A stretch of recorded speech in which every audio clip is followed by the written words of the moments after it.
Hey everybody, welcome back to Life Under Deborah's Palm, the God Stuff, where today I'm going to explain some Christianese. And I probably should have done this a little bit sooner, but before we go too far, that's what we're going to take a look at. So, what is Christianese? Christianese is the language of the church sometimes. It's kind of a made-up, tongue-in-cheek word, but it's also true. And no matter where you work or what you've done, at some point there's a language in your place of employment. I'm going to use, for example, retail. When I was a kid, I ran a register. A few years back, I also worked in retail for a couple years, and I did not run a register, but I learned there's a new word. You are a POS associate. And I stood there like, it wasn't me. They were talking to people who were POS associates, and I thought, I know what POS meant in my day, and it wasn't point of sale. POS associates are apparently cashiers or checkout clerks or whatever you want to call them, but that's what they're called. They have their own language. When I was in college, I took a class in plant pathology. And the professor gave us kind of the rundown and the definition of the words, and then he just took off and went rattling on about all these different things. And I thought, about 3 days into it, I was so lost. I had no idea what was going on. So I spent some time with some flashcards where I had to write down the word and write the definition so I knew what the heck the professor was saying when he talked. Do you know what an oomycete is? You probably don't, unless you're into that whole horticulture end of life. I had no idea what he was talking about. But once I got the definitions down, I aced the class. It really wasn't a very difficult class. After I understood what he was saying. In the church, there are just tons and tons of words, and I'm not going to go into all of it, but I will give you an example of one of them. They'll use the word fellowship. You know, I'd like to fellowship with someone.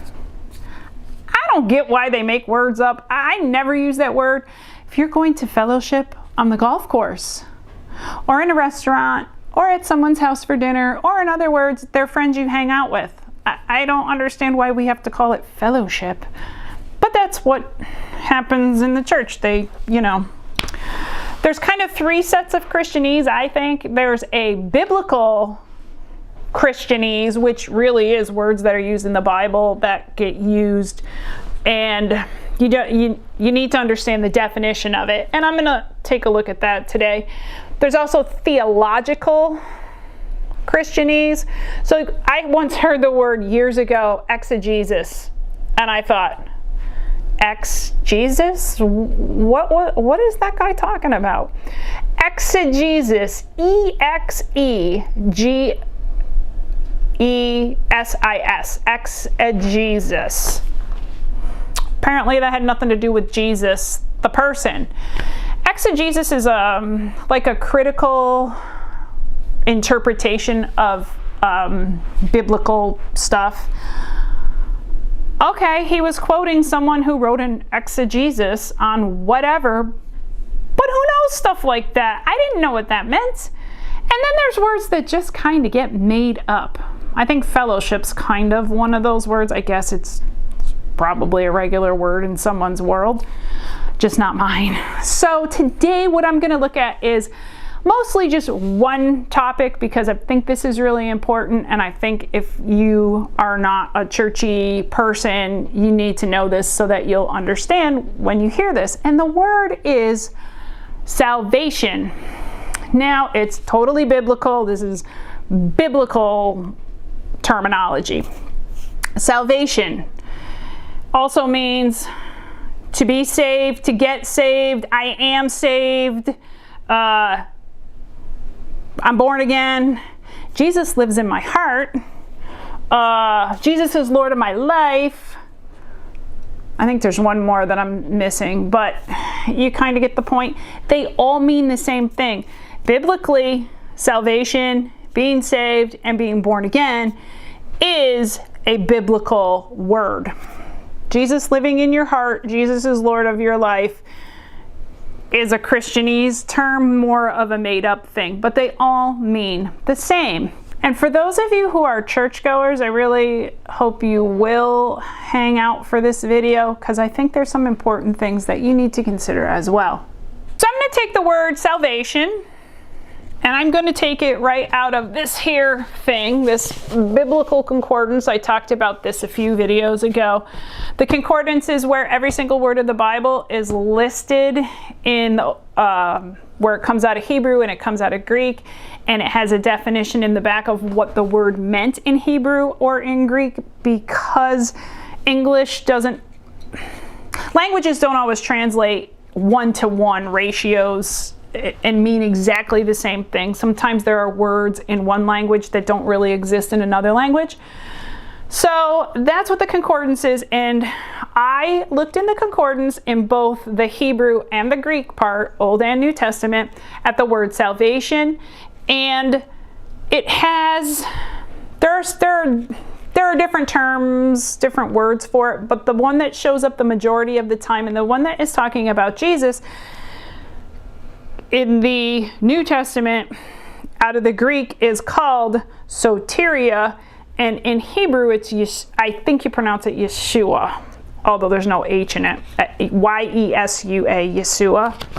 Okay, and I'm going to give you the definition out of the concordance. So this is what both of those words in both Hebrew and Greek mean: the following: salvation, rescue, deliverance, the state of not being in grave danger and so being safe. This can refer to ordinary dangers and conditions on earth, but it usually refers to the state of believers being safe from the righteous wrath in a proper relationship with God to be saved. So in other words, it means that you are born again, or you are saved, or Jesus is Lord of your life, or Jesus lives in your heart, or whatever. That's what the word means. Now there's a couple other things I'm going to go over, not because you will ever hear me use this term, but you may hear this as you go, and I just find this stuff kind of creepy. I know people will probably freak out that I just said that, but I have it written down here because I have it written down here. This also means to be saved, and people will say that they're washed in the blood, or covered by the blood, or covered in the blood, and I gotta be honest with you, ew, if you don't know what people are talking about, that is the creepiest, weirdest sounding thing. And this is just my age showing, but when I was a kid, there was a movie called Carrie. I was a little kid, and it was rated R. I don't know what it was about. I don't like that genre in general. I don't like horror movies and creepy stuff, but I do remember that when I got a little bit older, around middle school, the movie was playing on HBO, and all of my friends were talking about this scene where a bucket of pig's blood gets dumped on, I guess, Carrie, I don't know. And I just thought, I mean, they were all talking about it because it was gross. And so that's where my brain goes when I hear this stuff. And I will tell you where it's coming out of, I think. This is my opinion, I guess. I'm not sure where it really comes from. Sometimes stuff gets picked up through old hymns too. But I believe it's probably coming out of Revelation chapter 1 verse 5, and I'm going to read you two versions of the same verse so you see the difference. The first is the very old King James version. So I'm only going to read you the one sentence. I'm not going to even read you the whole verse. I'm just going to read you this one because I think this is where it's coming from. It says, "Unto him that loved us and washed us from our sins in his own blood." Now let me give you a modern translation. In fact, Brian Simmons is the one who did the Passion Translation. He's still alive. So this is how he writes it, translates it. It says, now to the one who constantly loves us and has loosed us from our sin by his own blood, which goes back to, if you saw my other videos, it goes back to the whole concept of moving from animal sacrifice to Jesus is the ultimate sacrifice. There is no forgiveness of sin without the shedding of blood. It says it in Hebrews, and in Old Testament it was animals. In the New Testament it became Jesus once for all, okay? He pretty much, you know, they talk about how he died on the cross, like physically what happened to him, and really part of it was all of his blood was gone. He was whipped and beaten and everything else before he got there. So that's what they're talking about, and it means the same thing, but I gotta be honest with you, it sounds really freaky and weird and creepy to some people, and we just don't stop and think about what we say sometimes. So for those of you who know these things, I want to say something else. Now, I've lived this life where I don't know why I do this. I remember the day it started. I was 5 years old. I was with my mother and ran into some adult she knew, and she introduced me, and I was standing next to her. Well, the guy like bent down, got in my face, and was like, "Oh, hi honey, how are you?" And it was really weird and condescending to me, I thought. And I started to kind of like go behind my mother to kind of hide out from this guy. And he's like, "Oh, she's shy." And I remember thinking, "No, you're weird. I'm 5. I'm not dumb." And I remember in that moment, I thought, I will never treat a 5-year-old like that. And I don't treat little kids like that. They're not dumb, they're just little. That's it. But I remember feeling like just totally talked down to and like I was stupid or something. I don't know. That was just how I felt. Now, maybe every 5-year-old doesn't feel like that, but that's how I felt. I remember when I started my first real job, and it was in an office, and it's the only office job I've ever had, but I got taken around and introduced to people who were just like, "Oh yeah, hi." And I thought, wow, this is gonna be a fun place to work. So honestly, I didn't even think I was gonna last the week. It was kind of that bad. But I ended up being there for 6 years. But here was my mental note. When new people come in, I will not treat them the way I was treated. And as we hired new people, I would do things like, it would be break time. We all went to break about the same time. So I would go over and get the new person and go, "Oh, we're all going to break now. Do you want to come with us?" And, you know, invite them and have a conversation and, you know, that kind of thing. It's not real hard.